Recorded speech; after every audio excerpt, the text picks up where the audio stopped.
ევროკავშირმა ისრაელი გააფრთხილა, რომ ბლოკი სანქციებს დაუწესებს ისრაელის იმ მოქალაქეებსა და სტრუქტურებს, რომლებიც უკრაინაში რუსეთის მიერ ოკუპირებული ტერიტორიებიდან მოპარული მარცვლეულით ვაჭრობას უწყობენ ხელს.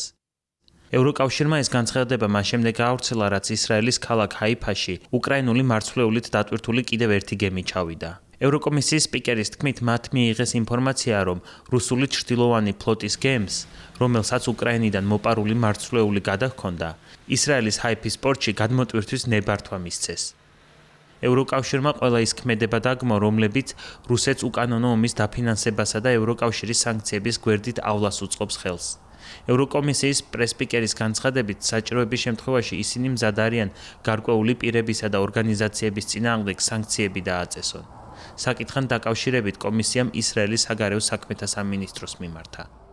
ჰაიფის პორტში ჩასულ გემს სახელწოდებით პანორმიტის, რომელიც პანამის დროშის ქვეშ დაცურავს, დაახლოებით 6200 ტონა ხორბალი და 19000 ტონა ქერი გადაჰქონდა.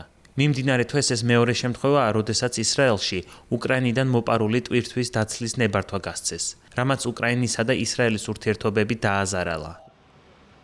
უკრაინის პრეზიდენტი ვოლოდიმირ ზელენსკი ისრაელს მოუწოდებს უარი თქვას რუსული გემის მიღებაზე.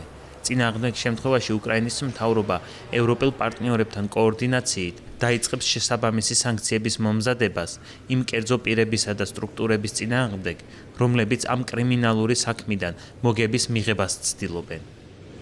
კიევმა ბრიუსელსაც მიმართა გამოიყენოს ყველა შესაძლო ინსტრუმენტი, რომ მოსკოვის მიერ მოპარული მარცვლეულის გლობალური გაყიდვები მაქსიმალურად შეაფერხოს.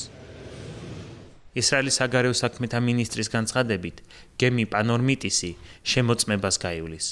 ეროვნული უწყებები კი კანონის შესაბამისად იმოქმედებენ. ცხადია, ჩვენ გვმობთ მსგავს ტვიტერის დიპლომატიას. ახლა ფაქტებზე გადავიდეთ. ჩვენი სამინისტროს გენერალური დირექტორი დღეს უკვე ესაუბრა ისრაელის საგადასახადო სამსახურს, რომელმაც დაიწყო საკითხის შესწავლა. როცა რამეს იკვლევ, ფაქტებს ამოწმებ. გემი პორტში ჯერ არ შესულა და დოკუმენტები ჯერ არ წარუდგენია. შეუძლებელია გადამოწმდეს უკრაინის ბრალდებების სატვირთო დოკუმენტების გაყალბების შესახებ.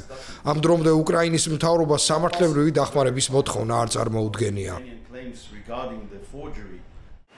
უკრაინული მარცვლეულის მითვისების გამო ევროკავშირმა რუსეთის მოქალაქეებს სანქციები უკვე დაუწესა. 2024 წელს კი ბლოკმა რუსეთიდან და ბელარუსიდან შემოსულ მარცვლეულზე ტარიფები დააწესა, რომ მოპარული პროდუქტით ვაჭრობა შეეზღუდა. თუმცა ახლა ისრაელის მოქალაქეებისთვის სანქციების დაწესება უფრო რთული იქნება. ამ გადაწყვეტილებას 27 წევრი სახელმწიფოს ერთსულოვანი მხარდაჭერა სჭირდება. ისრაელთან მიმართებაში კი წევრ სახელმწიფოებს განსხვავებული პოზიცია აქვთ. გასული თვეების განმავლობაში ახლო აღმოსავლეთში მიმდინარე ომის ფონზე ევროკავშირისა და ისრაელს შორის ურთიერთობა საგრძნობლად დაიძაბა. ლიბანში ისრაელის სამხედრო ოპერაციამ და ისრაელის მთავრობის გადაწყვეტილებამ მიიღოს კანონი, რომელიც პალესტინელების სიკვდილით დასჯას ითვალისწინებს. ევროკავშირში განაახლა საუბარი ევროკავშირი ისრაელის ასოცირების შეთანხმების შესაძლო შეჩერებაზე. წევრი სახელმწიფოები ესპანეთი, ირლანდია და სლოვენია ისრაელის ამ ქმედებების საპასუხოდ შესაბამისი ზომების მიღებას ითხოვენ. თუმცა გერმანია და იტალია თავს იკავებენ. მათ პოზიციას კი სხვა წევრი სახელმწიფოებისთვის გადამწყვეტი მნიშვნელობა ექნება.